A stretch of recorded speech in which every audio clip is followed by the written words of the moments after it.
Hello everyone, welcome to another exciting edition of Sports Weekly, your one-stop shop for all things sports. My name remains Emmanuel Odufejo, and I don't do this alone. Usually have my sparring partner always here in the studio. Welcome, Mr. Joachim Idada. I sure you know, my pleasure. Good to have you here. How was the Super Eagles trashing of Cameroon? Sincerely, it was not expected. That was one match that you enjoyed, right? Yes, I did enjoy. There were no negative comments, right? Not really. Remember, I once told you that our natural pattern of play is wing play. Yeah, and I think they used a lot of that. In fact, it looked like the pitch was too big for the Cameroonians. It comes in natural for Nigerians, especially our Nigerian footballers. So you saw what Victor Simon and Victor Moses was able to do on the wings. On the wings, pulling them and just messing around with their formation. And I think they didn't prepare for that. Because that's how we play. Right from the time of Father Tico and Otogloria. It was later people like Clement Westerhoff was trying to adjust us to Dutch. Every country. I mean, even in my own era, we still hear of like the likes of Finidi George, operated from the wings, and they were. That's even a mathematical Odegbami.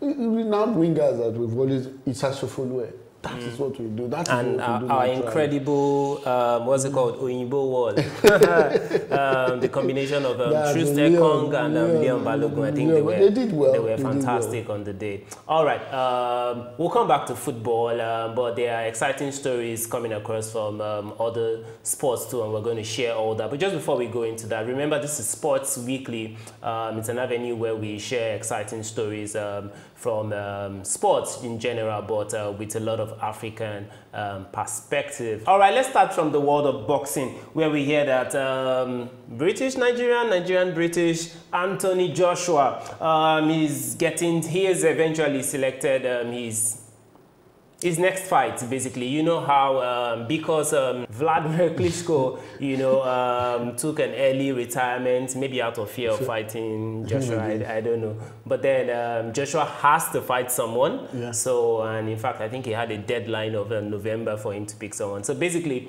Joshua will be fighting Kubrat Pulev, and I mean that's no surprise to anyone who's been following boxing.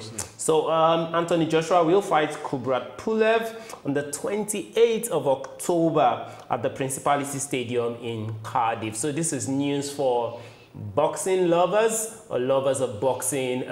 It's going to be another epic fight. We can expect that. Yes, sure. It's going to be an epic fight. Something that for me that is keen is we are seeing that because of our natural physique, boxing is a sport that will naturally have done well. Yeah. And you can see the British government, or what do I call UK sports, they are taking advantage of it. And Joshua is going to make a lot of money for them. He will receive a lot of blows. First, it's good. That's what life is all about. So generally, that's all I have to say about it. That it's a good one. It's a good one for Joshua. But generally, I always look at it from a perspective, or from a more patriotic perspective. And for me as a person, I won't call it Afrocentric. I'm very African-centric. Afrocentric means that you can be a Black American or everything. Everything for me should revolve around Africa and Nigeria. So, I mean, he's representing us in some way too. So maybe because he carries our name. Maybe if there's a way. And carries our blood too. Okay. If there's a way for us to sponsor a boxing bout, and get him to come here and fight. So I think boxing is really coming into the limelight, and I think they're basically just trying to sustain, the whole of the hype and all of that, which is good for boxing. Let's leave boxing and let's go into something more interesting. Well, boxing is also interesting. In the world of athletics, we'll tell you Blessing Okagbare, Nigeria's current 100 meters record holder, finished third in the final of the IWF Diamond League in Belgium. And guess how much she took away? $10,000, prize money. She finished in 11.07 seconds. I think why this news is a bit more, should I say peculiar or important for Nigeria is because we just finished the IWF Diamond League in London, where Nigeria practically, you know, didn't get anything, and Blessing Okagbare, who could have, you know, salvaged a point for us, also had a pretty disastrous event. But here, she's getting bronze. First of all, my take about it is the Diamond League is a business. Okay.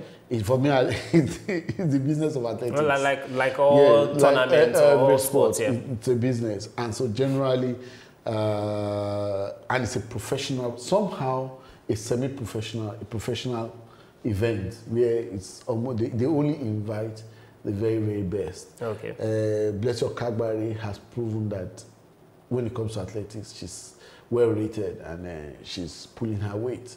So whenever she goes for an event, beyond the fact that Nigeria, she's carrying Nigerian flag, she's there to earn some bucks for herself. And when you don't win, you don't get nothing. Yeah. So she's got rewarded for the effort she has made, which is good. Great, fantastic. All right, she also let you know, listeners out there, that Blessing Okagbare finished behind current Olympic champion Elaine Thompson of Jamaica. She finished 10.92 seconds, and also Cote d'Ivoire's Mary-José Talou, and Blessing Okagbare took away $10,000 US, while Elaine Thompson got $50,000 US, and Mary-José Talou got $20,000 US. Let's talk about chess, and it's interesting. It's interesting what is happening. So the FIDE World Cup, you know, started in Georgia. It will run from the 2nd of September to the 28th of September, and 128 players, you know, are already on ground. It's a knockout tournament, and it's a $1.6 million US prize fund that is up for grabs at this chess tournament. Just for emphasis sake, I'm on the website, and I'd like to just read some things out just for the fans, you know, to get a feel. So it's a 128-player knockout tournament that brings together the strongest players in the world, as well as qualifiers from every region of the globe, and has an impressive prize fund of $1.6 million US. Participants include the world champion and #1 in rating list, Magnus Carlsen, 3 former world champions, Viswanathan Anand, Vladimir Kramnik, and Ruslan Ponomaryov, the winner of the previous World Cup in Baku, Sergei Kajakin. The participation of the 15 top players makes this event the strongest World Cup in history. So if you are a chess fan, then you've got to follow this tournament. It would run, like I said, from 2nd, it started already, to the 28th of this month. And Nigeria is not left out, you know, in this tournament. So we have our very own Femi Balogun, who is in the tournament, but I don't know, maybe he's already out of the tournament. He got, I mean, it was unfortunate. Why would you go into a tournament and then your very first match, you're being pitched alongside, you know, the current #1 in the world, in the person of Magnus Carlsen? I don't know what kind of luck he had. There will also be top 2 women players, the world #1 and former women's world champion Hu Yifan, and also the #1 Georgian woman player and current European woman champion Nana Janija. All right, what's your assessment of this tournament so far? I mean, I'm sure it's about maybe 3 days old already. It's 3 days old. It's good, big event. For those who love what I call mind games, or mind sports, chess is classified. For me, I know that chess is one of the greatest sports that you can ever think of. It is definitely not a destructive sport. The FIDE has a ranking system, and on the ranking system, it tends to classify your proficiency in the sport. One of the greatest, or the highest you can go for, is what I call the Super Grandmaster. Then after the Super Grandmaster, you have the Grandmaster. After the Grandmaster, you have the International Master. After that, you have the FIDE Master. Then you have the candidates, and it goes down. Those, and you have those that have the no master. And you have so that's the important thing. But for this particular event, as far as I'm concerned, yesterday I spent all my time following these. For the last 2 days, I even though it's unfortunate and some people can be unlucky when it comes to sports, sometimes the wind blows against you. And I think that's the best way of describing the match between Femi Balogun and Magnus Carlsen. Yes, we Nigerians, just for sentiment and for patriotism reason, we were hoping that Magnus Carlsen, Femi Balogun would be able to hold it. So he did not disappoint, sincerely. He did not disappoint. He played, he even tried to play, he put in his best. But sometimes, when it comes to, you see, for some sports like football, always find his level. For like football, you can say the wind blew and he blew the ball into the net, or you hit the ball at somebody and it deflected. In chess, there is nothing like that. You must have burned the candle, and when push comes to shove, you must have paid the price. Femi Balogun is paying his price soon and very soon, by God's grace. Let's see. If he continues the way he's playing, he might become one of the renowned names. All right. All right. Just as we continue, still talking about chess, we're going to talk to Odion Aikhoje, former Nigerian gold medalist in chess. We're going to do a Skype interview with him right now. So just listen and enjoy this. All right, I have on Skype right now Mr. Odion Aikhoje. He is one of the best chess players in Nigeria. So we'll just get to hear from him and get some reactions from him right now. Mr. Odion, can you introduce yourself, please? Yeah, hello. I am Odion Aikhoje, International Master of Chess, former Nigerian National Champion of Chess, and Olympic gold medalist in the game of chess. That was achieved at the World Chess Olympiad in 1998 in Elista. That's the capital of the Kyrgyz Republic of Russia. Great. So it looks like you've been in the business of chess for quite a while. Well, yes, I guess so. I mean, I started playing chess from a very early age. I started chess over 30 years ago. Wow. At a very tender age. And let's see, I developed an interest in the game. Luckily for me, there was a chess club in the secondary school I went to. What school was that? College. The secondary school I went to, there was a chess club. That's the Federal Government College in Dubonu. So, great. My interest in chess was maintained there. And after leaving secondary school, I went to the University of Ibadan. And luckily for me, there was a thriving chess community around Ibadan, there and Lagos. Picked up on the game, met a lot of top players there, people like Bola Dada, Jibe Palano, these were people who were on top then. Okay. I went to Lagos, met some other greats like Tolani Owoshina, architect Theophilus Kayapas, Raman Augusto, Segun Olomola, and these were the people that really encouraged me to take chess very seriously. So very early, I picked up on the game. I think my first official engagement would have been in 1989. Okay. There was a tournament in Oyo State, a competition, Oyo State Open. And I think that same year I went to Lagos, participated in the Nigerian Brewers Championships. The next year, 1990, I played, represented the University of Ibadan at the Luga Games in Calabar. Played chess for the university. I guess I was still a greenhorn then, so I didn't do too well. Okay. After that, I think my chess career really picked up. In 1991, I played national event in Lagos, the open category, and I won. I tied for first. Then I was promoted to the senior category, which I played my first event in that in 1992, and I won also. I won a junior tournament, won several tournaments, I would say at national level. So that's at the national level. At what point did you get to represent Nigeria outside the country? Well, that would have been, it was delayed a bit. What happened was that from 1992, you know, I had kind of like become, you know, in the mix. I was in the mix for the top, with the top players of the country. So I qualified, well, I almost qualified, let me put it like that, to represent Nigeria at the African Championships in 1993 in Cairo. But at the last minute, I couldn't make the team. You know, they had to drop 2 people out of a team of 8 to make the final 6, and I missed the cut. Then, but that same year, I think I represented Nigeria. We had an international tournament in Abuja. We had people coming from all over the world, and I represented Nigeria. Then in 1994, we had a continental tournament, which we hosted at the Co Hotel. I represented Nigeria in that, and I was able to get a title. I got the FIDE Master of Chess title at that event. Great. Then, yes. Then in 1996, I qualified.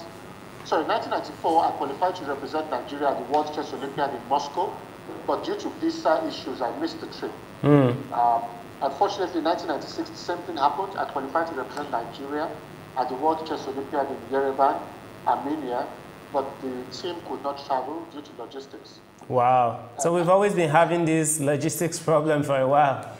Well, like they say, you know, sometimes it's worth the wait, because eventually I got my chance to travel out in 1997. The African Championships in Cairo, Egypt, and as things will have it, I came back with a bronze medal. Great. Bronze medal, you know. So it was my first time, you know, out of the country, but somehow I was able to do well.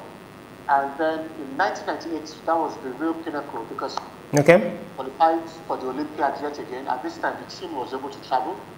It was in one of the republics of Russia, the Kalmyk Republic of Russia, of course, post-Soviet Union.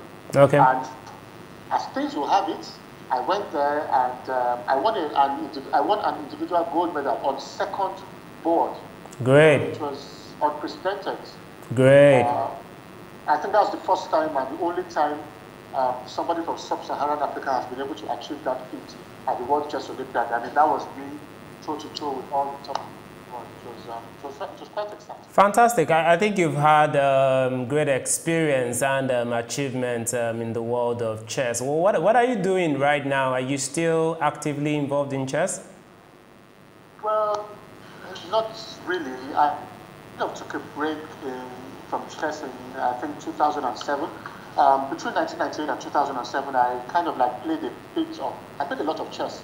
You know, I traveled around the world, to England, I went to Italy, went to Slovenia. But at the end of the day, the chess thing was, how would I say, it was difficult to maintain the professional chess career. So what I did was I joined the Delta State Sports Council in early 2000, and I came on board as a player. Then I eventually became a coach, technical advisor for the Delta State chess team. Great. So that's what I was doing, kind of like going to the. So is that a grassroots development kind of thing? Are you trying to coach younger players? Well, it was mainly geared towards the National Sports Festival. So what I did upon getting to Delta State was to, first of all, start with the Sports Festival, but then we instituted a program such that people coming up could benefit from the experience of those that had already been in the game. And, you know, Delta State dominated chess for, I think, about 12 years. You know, so I think that program is really paid off. But eventually, I traveled out of the country again in 2007, and I think that was where I kind of like took a break from chess. I went to study. I went for further studies abroad, and when I came back, I joined the media industry, and that's where I am now. All right, fantastic. All right, let's move on to more important matters. So basically, you know about the FIDE World Cup 2017 going on right now in Georgia. Well, yes. Tell us about that, please. It's a wonderful event. It's the World Chess. This idea came up, I think, in the late 1990s, when they were trying to create a new cycle for chess to make chess more attractive, you know, to make it more attractive for sponsors. Prior to late 1990s, we had this idea that the world, chess scene was populated by people who were playing this long, dull game. And, we now tried our best. That's what I'm saying. I mean the chess world, headed by the FIDE, of course. That's the Federation Internationale des Échecs, the world chess body.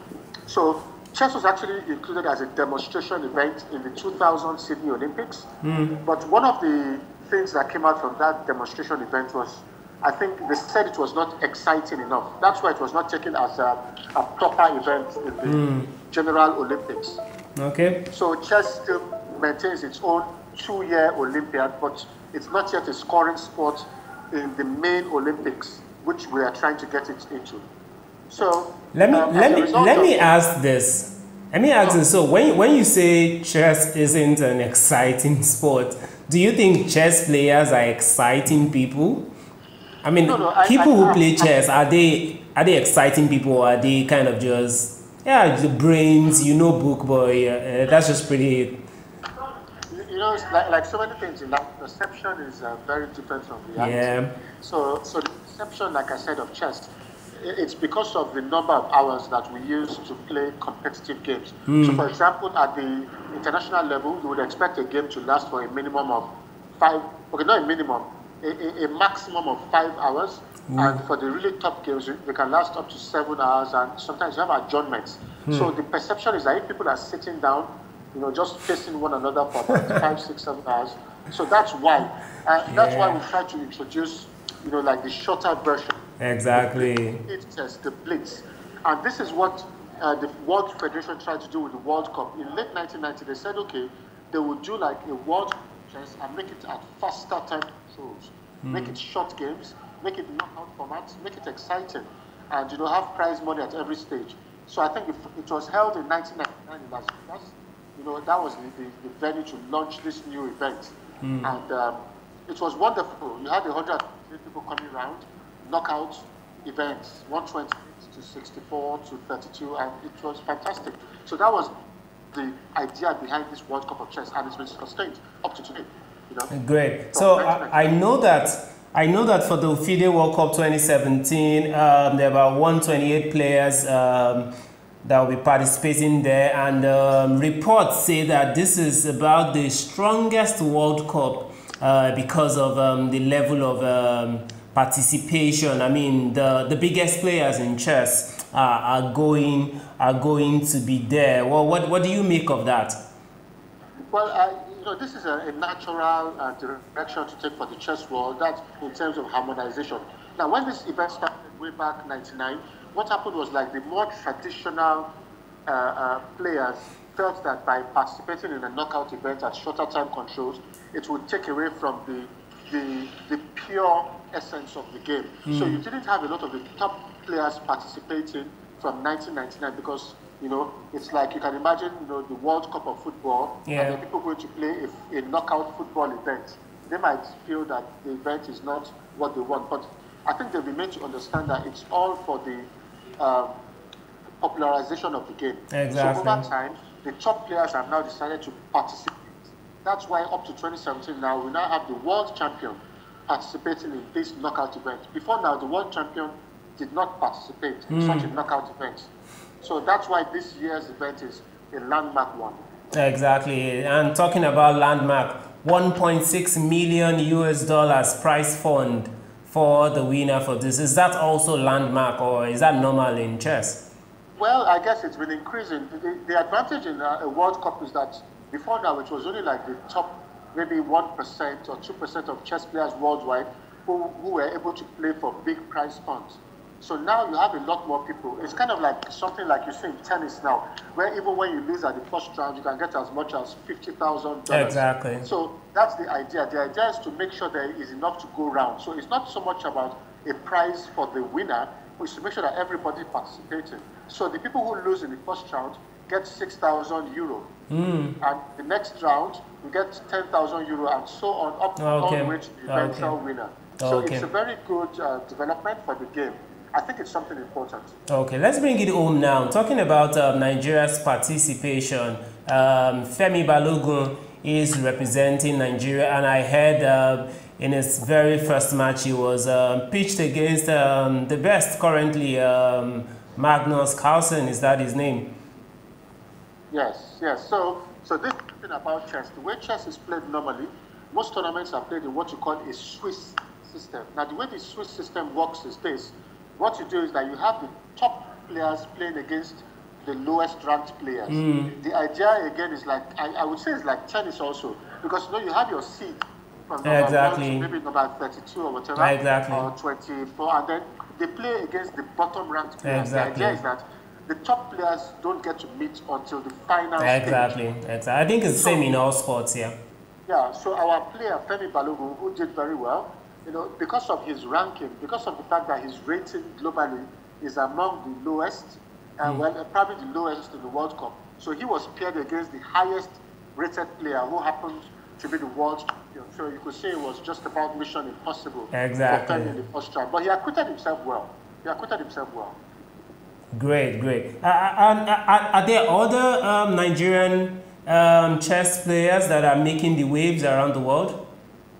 Well, in this case, this particular event, the World Championship, the qualification process was kind of like multiple events. So you have like the zone, you have zones in Africa. I will address the in terms of making waves across the globe. But first of all, in terms of this World Championship, you have zones. So each of these zones across Africa plays a competition, and the winner from the zone qualifies to the World Championship. Then everybody from Africa gets together to play a tournament, and the winner of that tournament also goes to the World Championship. I think the top two, sorry. So what happened was that Femi Balogun qualified from the zone. However, at the individual tournament for everybody in Africa, in Nigeria was not able to qualify. So you have, at this World Championship, 6 Africans representing, of which you had 2 from South Africa and 2 from Egypt. The reason being that the 2 from South Africa, one qualified from the zonal, the other one qualified from the individual tournament. Likewise from Egypt. So that's what happened. So 2 from South Africa, 2 from Egypt, 1 from Algeria, and 1 from Nigeria. They were the ones that participated at the World Cup. So it's kind of like an African thing.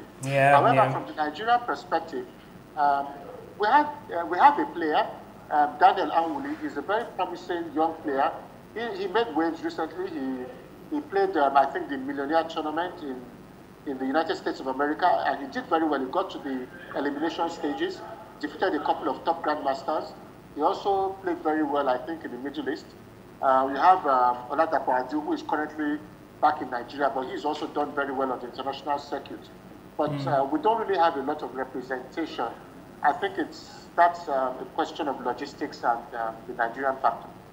Talking about logistics and the Nigerian system, I think that's where I would like for us to end this conversation. And for you, who has done so much for yourself and by extension also your country, how do you bring this back home? I know you have your thing with the Edo State government, but how do you bring it on a grand scale for Nigeria? How do we develop the next crop of chess grandmasters in Nigeria? Well, this is it's a problem which can only be resolved by concerted effort from those in charge. What has been happening over the years has been that individuals have been trying on their own to promote the game and to try and make that push to get Nigeria on the world map. Unfortunately, in recent years, the Federation has not been able to coordinate all these people together to come up with a concerted push. What do I mean by this? Right now, you have individuals doing chess in schools, you have individuals organizing chess clubs, you have individuals organizing tournaments. This Daniel Anwuli I mentioned was sponsored to the United States by an individual. Femi Balogun that just went to represent Nigeria at the World Championships was not sponsored by the Nigeria Chess Federation. Nigeria Chess Federation effectively was not they were not a participant in terms of this. So you had a Nigerian, but not the Nigerian Federation, and this is what we have been unable to get in place. That doesn't sound right. No matter how much we try as individuals, without the Federation pushing us, it will be difficult to produce Nigerian players who can exist on the world map. If you look at athletics, for example, Blessing Okagbere is doing so much, but at the end of the day, the Athletics Federation of Nigeria, if they are not able to push, there's nothing that can be done. So we fade, and then there will be nobody else to replace them. Exactly, and I think looking at someone like you, like you rightly said, you started from primary school to also secondary and then to university. So it tells you about the catch them young kind of thing. So we really need to bring it down, you know, to the grassroots where we can have, you know, kids in the schools, you know, start learning these things, you know, from schools? The positive thing is that this already exists, like I said, but it's just a case of a lot of individuals. Exactly, but it's not. So we need it's not systemized, right? From the federation, yeah, we need that guidance. We need that responsibility from the federation to say, okay, everybody is interested in this game, or people that are interested. What can the federation do to create an enabling structures and processes in place, you know? Yes, yes. Thank you very much, Mr. Odion Aikhoje. It's been fantastic speaking with you. All right, welcome back, everyone. This is still Sports Weekly, your one-stop shop for all things sports. My name is still Emmanuel Odufejo. Right now, we're switching gears and we're talking football. First on the continent and then everywhere. Let's start from home, though. In the Nigerian Professional Football League, it's match week 37. It's the penultimate match, and by this time next week, we would have Nigeria would have crowned the new league champion. Whether that would be Plateau United or MFM FC, only time will tell. But I can tell you right now, topping the league is still Plateau United on 63 points. Of course, you know that they lost away to Wiki Tourist 1-0. MFM FC are second on the log, just 1 point behind Plateau United. They have 62 points. Of course, you know, they won 2-0 at home to Nasarawa United. So MFM FC, you know, have been able to seemingly catch up with the table toppers. Eimba International FC are third on the log with 58 points. They drew 1-1 at home to Eimba, while Aqua United make up the top 4 list with 57 points. Aqua United lost to Shooting Stars away 1-0. I mean, it's interesting the way the league has panned out. Whoever wrote the script for this 2016-2017 season should be given an award. I think it's been totally, you know, it's been drama upon drama, and it has dragged on to the very end. So right now, I mean, on both ends. On both ends, really, yeah. I want to leave that, but maybe we should just talk about that. So, on the other side of the table, you have on 20th position, you have Remo Stars with 29 points, who are already relegated. Of course, they still got another thrashing from Katsina United, 3-0. That one ended.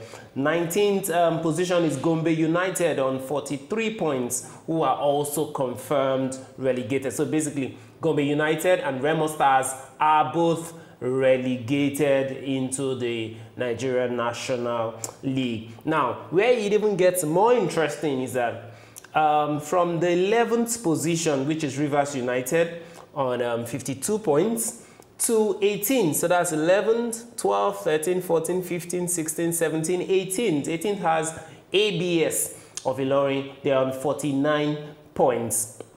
Any of them can still go on relegation. Sure. It's strange. Like on the last day of the league, you're still struggling for who's going to take the league and who's also going to go on relegation. It's drama, complete drama. Yes, it's drama, and that's the excitement. My take about this is, how does the LMC build on this whole uncertainty, all this drama, all this excitement that the league has created? But are we sure it's an uncertainty? Because, I mean, I am sure that if we break it down, how we got here is because everybody wins at home and loses away. I mean, except for few exceptions. Whether you like it or not, somehow, it has worked out to this feverish pitch. Exactly. Where you cannot beat your chest and predict. Exactly. That's the point. You say, okay, you are predicting initially in the league, you are predicting this person is playing home, he will win. This person is playing home, he will win.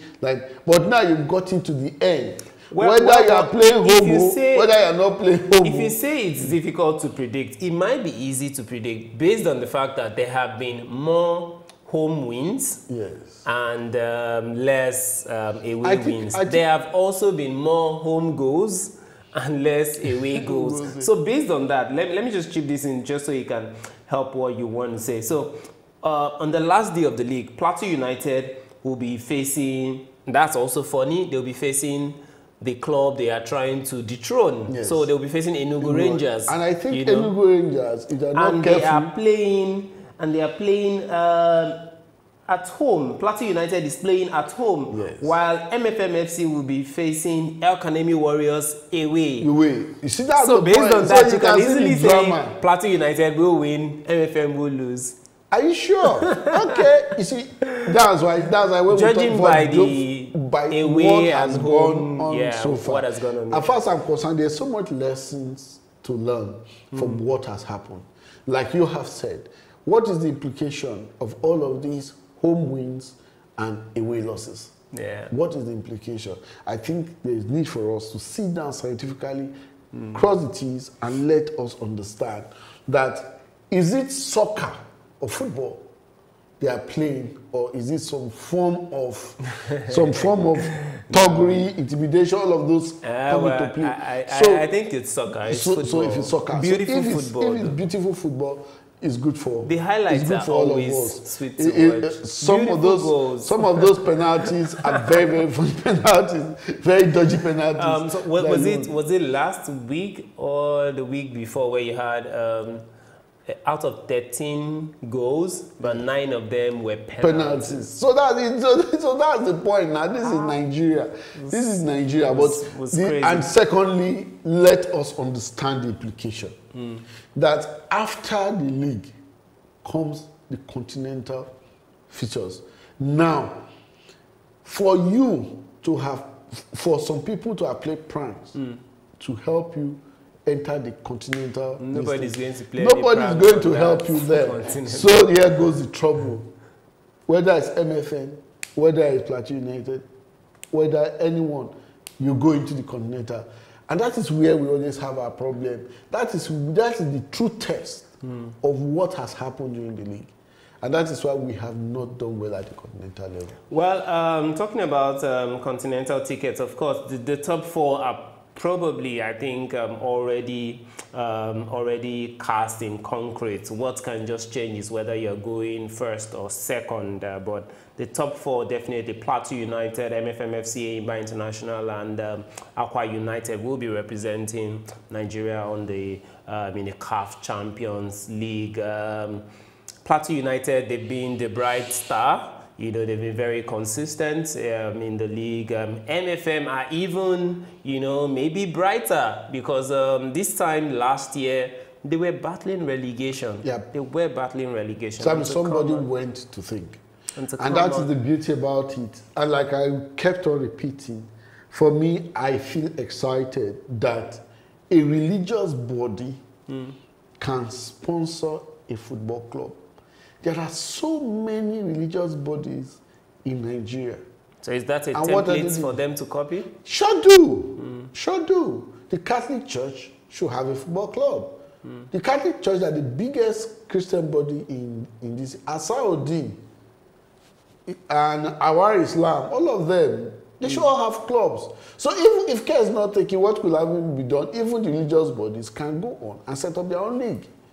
Yes, we need people. We need some vibes in our football so that league, why not? They can. So what would that be? I mean, they're not going to.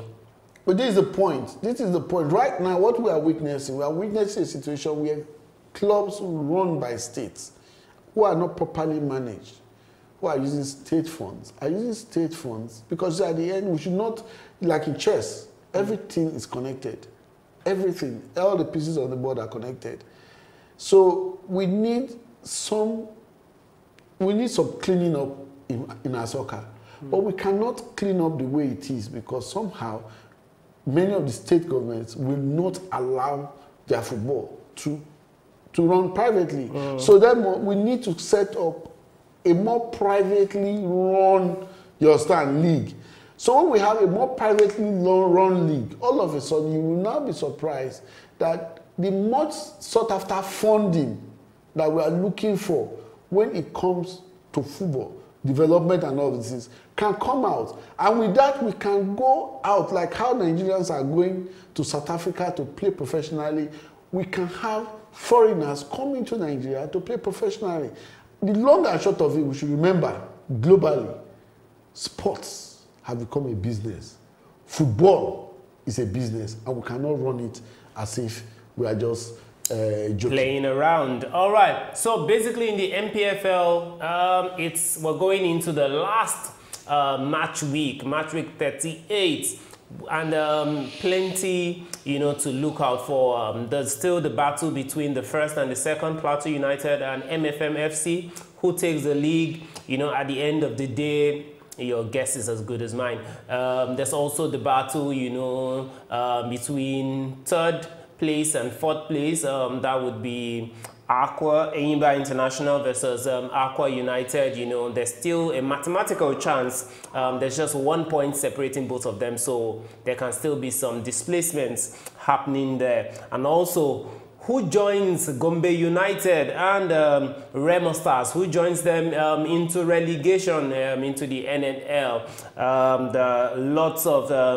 Lots of clubs from Rivers United to ABS, from 11th to 18th can still go on relegation. Continental tickets are also up for grabs, of course. That is most likely already cast in concrete. So plenty to look out for in this last match week. I expect that everyone will have their eyes glued on the TV next week when we try and find out what happens at the end of the day. All right, it's been interesting here in the studio about ASEN TV. This has been Sports Weekly, your one-stop shop for all things sports. There's been interesting conversations from all across the world of sports. But I think as we begin to round off, something that keeps striking me is, of all the stories we've talked about today, I think it points to something. So we talked about, what's it called, Blessing Okagbare. She seems to be our only bright, shining star in athletics. Some weeks ago, we have discussed around the likes of, in table tennis now, the likes of, what's his name again? Arnaud Kadri, Shegun Toriola, and all of that. It looks like there's a generational shift. So those old guys are being kind of they're going and nobody's replacing. Because but everything seems to be individual effort. But if you look at football, it looks like we're getting a new crop of talent. The attention of the ministry. We don't have a ministry of sports. We have a ministry of football. I just think that is that the way to go? It's not. Building a new generation. Yes, look, first go to America, and we should build a new generation through our collegiate, our educational system. So it's like a factory. It's like it's like a factory line, producing, replacing, producing, replacing. Exactly, because I mean, if you look at what's it called? There's a I know a lot of people still are not confident with Elder Sine Chejile as our left back, but then there's a Tyrone Ebueyi who is just waiting there on the wings. So that's it. So it's a lot of competition. There is Olaino, if what's his name, Shehu Abdullahi on the right wing back, is not able to perform. There's a there are replacements. And that's what we should do across all sports. Every position, there should be replacements, and that is if our we call the production line, if the production chain is maintained, it starts right there from the nursery school all the way to the professional level. All right, interesting. Thank you very much, Mr. Joachim. It's nice being with you again. Always glad to have you here in the studio. And thank you, a big thank you to you out there for always sticking with us and for always watching our shows. Until we come back your way next week, thank you and God bless. Have a great week.